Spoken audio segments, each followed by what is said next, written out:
All right, are you ready to get your learn on? We're going to go deep on some AI research today, the kind that's usually buried in academic papers, but trust me, this one's worth it. It really is, yeah. It's all about how to make smaller AI models just as good as those giant resource-hogging ones. Right, exactly.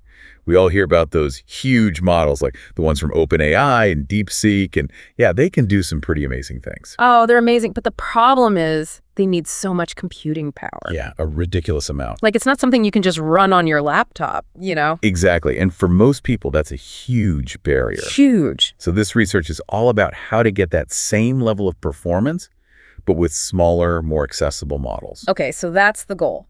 But here's the thing that I found so interesting. It's not just about making them smaller, it's about how they think. That's right. They can get stuck in these weird loops, like overthinking simple things. Yeah, it's like they're missing some of the common sense that we humans take for granted. And that's what this deep dive is all about. We're going to unpack this paper called, get ready for it, towards widening the distillation bottleneck for reasoning models. It's a mouthful. It is a mouthful. But the idea behind it is actually pretty fascinating. So let's break it down. What is this distillation bottleneck they're talking about? Okay, so think of it like, you know how you might teach a student by giving them like a bunch of solved examples? Oh yeah, like giving them the answer key, hoping they'll figure out the process. Exactly. And that's kind of what's happening here. They're using the output from a large, really powerful AI to train a smaller one. It's called distillation. Makes sense. But the problem is, the smaller AI might not actually be learning the reasoning. It might just be mimicking the answers. So it's like that student who memorizes the formulas without understanding the concepts. Exactly. And that leads to what the researchers call formalistic long-time thinking. Formalistic long-time thinking. Okay, so can we have an example of that? Because it sounds a bit abstract. Sure. So in the paper, they talk about giving the AI a math problem about seating arrangements. Okay, seating arrangements, practical. Yeah, you would think.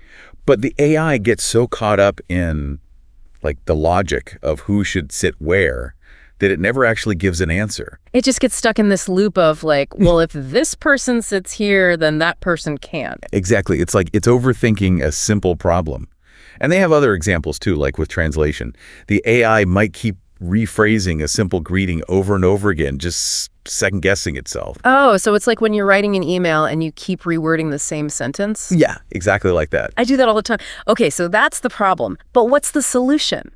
How do we make these smaller AIs think more like, well, humans? That's the really cool part. Instead of just having a linear, chain of thought, they came up with this idea of using thought trees. Thought trees. Okay, I'm intrigued. Yeah, and they're built using something called the Monte Carlo Tree Search algorithm. Monte Carlo Tree Search. That sounds complicated. It's a bit of a mouthful, but the idea is actually, think of it like a game of chess. Okay, chess I can get. Right, so every move you make opens up a bunch of possibilities. It creates a tree of possible outcomes. And what this algorithm does is it lets the AI explore those different branches, like different lines of reasoning, and figure out which one is most likely to lead to the right answer. So it's like instead of just following one path, it's considering all the different options. Exactly. It's about making the AI's thought process more flexible, more human-like. It's like the AI is brainstorming. That's a great way to put it. Okay, so we've got these thought trees. We're making them think more flexibly. But how do we actually train them to do that? The paper mentions these really interesting training techniques. Right, it does. I'm looking at names like thoughts length balance, fine-grained DPO, and joint post-training objective. What is all of that? Yeah, it sounds a bit intimidating. Yeah. But let's start with thoughts length balance, because that one's actually pretty straightforward. Okay, hit me with it. It's basically about making sure the AI's thought process isn't too short or too long. Okay. So it's finding that sweet spot, not jumping to conclusions, but also not getting lost in the weeds. Right, exactly. It's like finding the Goldilocks length for the AI's thinking. Love that analogy. All right, so we've got the length figured out. What about this fine-grained DPO? Okay, so remember, DPO stands for direct preference optimization. Right. Yeah, it's like giving the AI feedback on whether its reasoning is good or bad. Exactly. But the fine-grained part means they're giving feedback on each step of the thought process, not just the final answer. Oh, I see. So it's like instead of just saying, hey, you got the answer right, You're saying, hey, this step was good, this step could be better. Exactly. It's like giving the AI more nuanced feedback so it can learn more effectively. And then there's this joint post-training objective. What is that all about? Well, think about it this way. When humans learn new things, we don't want to forget what we already know, right? It's the same with AI. This objective is all about making sure that the AI doesn't forget its previous knowledge while it's learning new stuff. So it's like preventing the AI from having a brain fart. Exactly. It's like making sure it retains all the important information it's already learned. So we've got this thought tree system. We've got these clever training techniques. But does it actually work? Like, what kind of results did the researchers get? Well, the results are actually pretty impressive. They tested these smaller models on a whole bunch of different tasks. Oh, really? Like, what kind of tasks? Give me the deets. So they used benchmarks like AM, which is basically a really challenging math test for AI, like high-level stuff. Okay, so we're talking like AI SATs. Pretty much. And then there's GSM-8K, which is more about testing basic arithmetic skills. Yeah. You know, can it solve word problems and stuff like that. Got it. And then they also used math, which is even more advanced math problems, just to really test its analytical thinking. Plus, there's Blocks World, which is about planning and decision-making. Like, imagine you have to stack blocks in a certain order. The AI has to figure out the best way to do it. So it's like AI Tetris. Kind of, yeah. I like that they're not just looking at math, this strategic thinking. It's important for so many things. Absolutely. And then to round it all out, they used multi-IF, which is all about following instructions in multiple languages. Ooh, multilingual AI. That's fancy. Yeah. It's not just about reasoning, but also about language comprehension and adaptability. You know, those are crucial for real-world applications. For sure. So they really covered all the bases with these tasks. But what about the results? Did these smaller AIs actually hold their own against the bigger models? That's what's so exciting. Across all those benchmarks, the smaller models trained using this new thought tree approach, they showed significant improvements compared to the traditional methods. Whoa, okay, so this is more than just like a minor tweak. This is a whole new way of approaching AI training. And you mentioned earlier that this could like democratize access to powerful AI. What did you mean by that? Well, one of the biggest problems with AI right now is that those massive models, they're just so resource intensive. Yeah, they need a ton of computing power. Exactly. And that makes it really expensive. You know, it limits who can actually use and develop AI. But if we can get similar performance with smaller models, well, that changes everything. So instead of needing like a server farm, you could potentially run some pretty powerful AI on your own computer. Exactly. That opens up a world of possibilities. Researchers, businesses, even individuals could start using AI for all sorts of things. That's wild. So we could see like faster medical diagnoses, more personalized education, even smarter personal assistants. All of that and more. It's really exciting to think about the potential. It's like we're on the verge of a whole new era of AI. And it all comes down to this idea of making AI think more like us. But we were talking earlier about how those smaller models can sometimes like get stuck, right? Yeah, they can get caught in those loops. But this thought tree approach seems to help them avoid that. It does. Think back to that chess analogy. Okay, chess. Right. The thought tree lets the AI explore different options, just like a chess player considering different moves. I get it. So it's less likely to get fixated on one line of reasoning and miss a simpler solution. That's exactly it. It's like we're teaching the AI to think critically, to analyze different options, and to choose the most efficient path. That's a great way to put it. It's not just about giving it the right answer, it's about giving it the tools to figure things out on its own. And that versatility is what makes this approach so powerful. It's not just about solving one type of problem. It's about developing AI that can adapt to all sorts of challenges. And learn new things without forgetting what it already knows. Right, exactly. You know, it's funny, as we're talking about all this, I'm struck by how much this research reflects the way humans learn. Like, we don't just absorb information passively. We explore, we experiment, we make connections. Exactly. And it seems like this thought tree approach is bringing AI closer to that human way of thinking. I think you're right. It's not just about brute computational force. It's about understanding how intelligence works and finding ways to replicate that in a way that's beneficial for all of us. So we're not just building machines, we're trying to understand our own minds better. In a way, yes. And that's what makes this research so fascinating. Okay, so we talked about thought trees, we talked about thought-length balance. But I gotta admit, this fine-grained DPO thing, it's still a little fuzzy for me. Can we break that down again? Sure, of course. Remember, DPO is all about giving the AI feedback on its reasoning, right? Right, like thumbs up, thumbs down. Exactly. But the fine-grained part means that feedback is given at every step of the process, not just at the end. So it's not just about saying good job or try again. It's about giving more specific feedback. Right. Like imagine you're teaching someone to bake a cake. With standard DPO, you might only tell them if the final cake tastes good or not. But with fine-grained DPO, you would give them feedback on each step.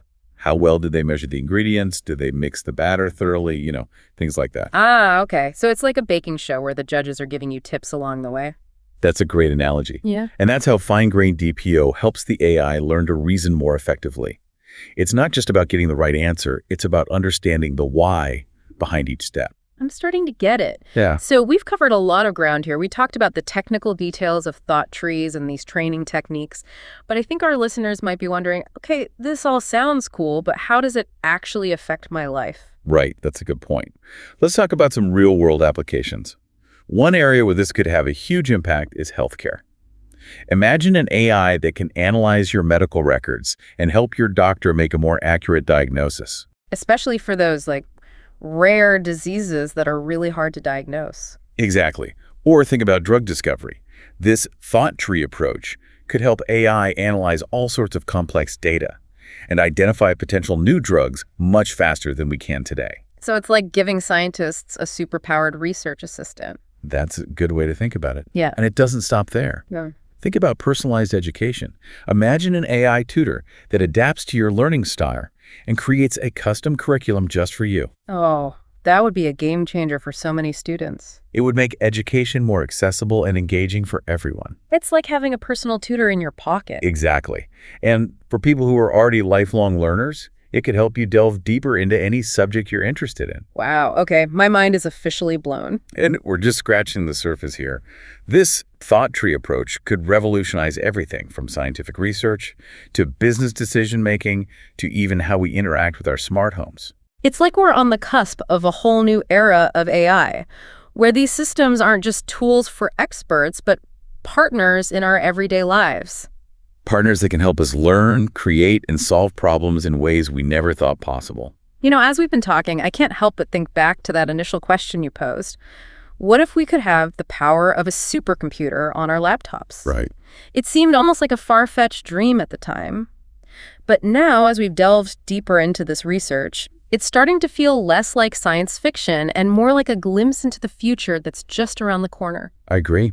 And it's a future that we're all shaping together through the choices we make, the research we support, and the conversations we have about the ethical and societal implications of AI. It's a future full of potential, and it's up to all of us to ensure that it's a future we can all be proud of. Okay, we've covered a lot of ground here, from the technical details of thought trees to the potential impact on healthcare, education, and so much more.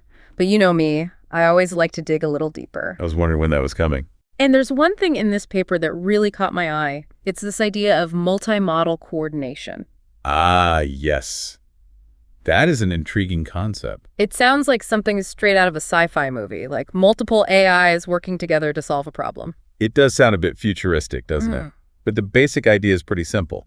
Instead of just one AI trying to do everything, multimodal coordination is about using different AIs, each with their own strengths, and having them collaborate. So it's like building a team of AI experts. Kind of like the Avengers, but for artificial intelligence. I love that analogy. And it's actually a very effective approach.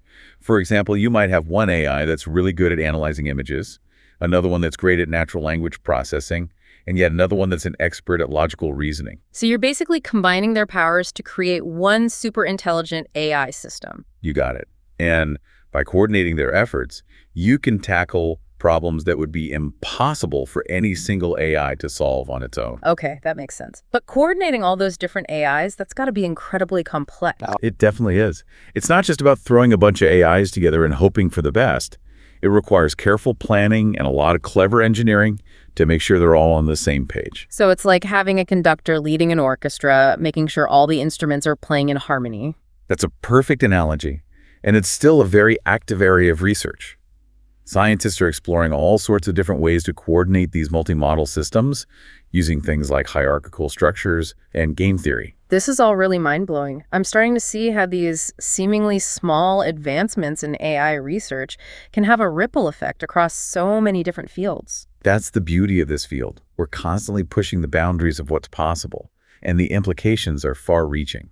You know, when I think about all the potential applications, from personalized medicine to self-driving cars to even tackling climate change, it's both exciting and a little bit scary. I understand that feeling.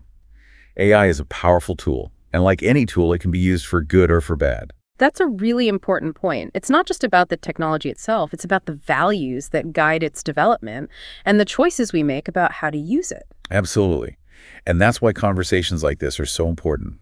By exploring the nuances of AI research, we can make more informed decisions about the future we want to create. Well said. So we've been talking a lot about the potential of these smaller AI models, but what about the future of those massive resource-intensive AIs that are currently dominating the field? Are they destined to become obsolete? Like, are we going to see a changing of the guard? It's a great question, and I honestly don't think anyone knows for sure. Those massive models still have some advantages. They've been trained on a vast amount of data, and they have access to enormous computing power. Right. So they can still do things that smaller models just can't. So it's like they're the heavyweights of the AI world, but maybe the smaller models are like the nimble fighters, you know? That's a good way to put it. They're more adaptable, more efficient, and they might even be more aligned with the way humans think. So it's like David and Goliath all over again, the underdog finding a way to outsmart the giant. Exactly. And it's a reminder that bigger isn't always better.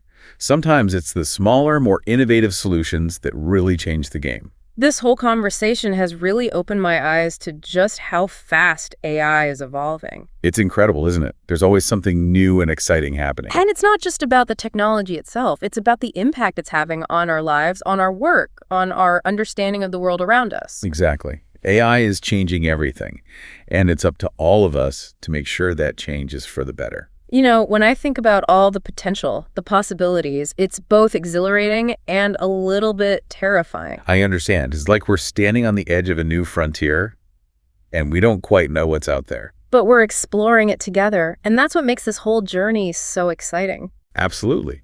The future of AI is being written right now, and we're all a part of it. It is. And it's not just about the technology itself. It's about the impact it's having on our lives, our work, and our understanding of the world around us. You know, when I think about all the potential applications of AI, from personalized medicine to self-driving cars to even tackling climate change, I get a sense of both excitement and like a little bit of trepidation. I understand that feeling. AI is a powerful tool, and like any tool, it can be used for good or for ill. It's up to us as a society to ensure that AI is developed and deployed in a way that benefits all of humanity, not just a select few. That's a crucial point. It's not just about the technology itself, it's about the values that guide its development and the choices we make about how to integrate it into our lives. Absolutely. And it's why conversations like this are so important. By exploring the nuances of AI research, understanding its potential benefits and risks, we can make more informed decisions about the future we want to create. Well said. Now, before we let our listeners go, I have one final burning question. We've been talking about the potential of these smaller AI models, but what about the future of those massive, resource-intensive AIs that are currently dominating the field? Are they destined to become obsolete? Like dinosaurs overtaken by smaller, more agile creatures? It's like we're witnessing this like epic battle for the future of AI, the titans versus the underdogs. Who's going to come out on top? It's a fascinating question, and honestly, I don't think anyone knows for sure yet. Those massive AI models, they still have some serious advantages, you know? They've been trained on just a ridiculous amount of data. Yeah, they've got the data advantage. And they have access to, like, massive computing power. So they can tackle these really complex tasks that smaller models just can't handle yet. So they're still the heavy hitters. For now, yeah. The smaller models, the ones built with this thought tree approach, they have a different kind of strength. They're more adaptable, they're more efficient, and they might even be like more aligned with how humans think. So it's like a classic David and Goliath story, right? The underdog finding a way to outsmart the giant. I like that analogy. It's a good reminder that, you know, in the world of technology, bigger isn't always better. Sometimes it's those smaller, more innovative solutions that really shake things up. It's true. This whole conversation has really got me thinking about just how fast AI is evolving. It seems like every day there's some new breakthrough, some new discovery that pushes the boundaries of what we thought was possible. It's incredible, isn't it? The pace of innovation is just mind-blowing. And it's not just about the technology itself, it's about the impact it's having on our lives, on our work, even on our understanding of the world around us. Absolutely. AI is changing everything. And it's up to all of us to make sure those changes are for the better.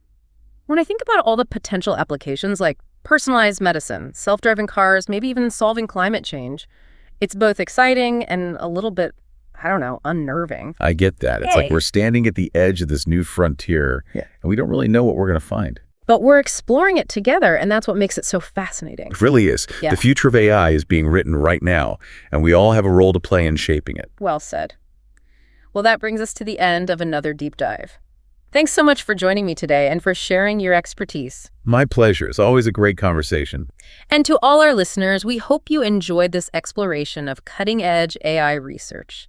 Stay curious, stay informed, and stay engaged in the conversation about how AI is shaping our world. Because ultimately, the future of AI is in our hands. And on that note of empowerment and possibility, we'll sign off for today. Until next time, keep those minds exploring.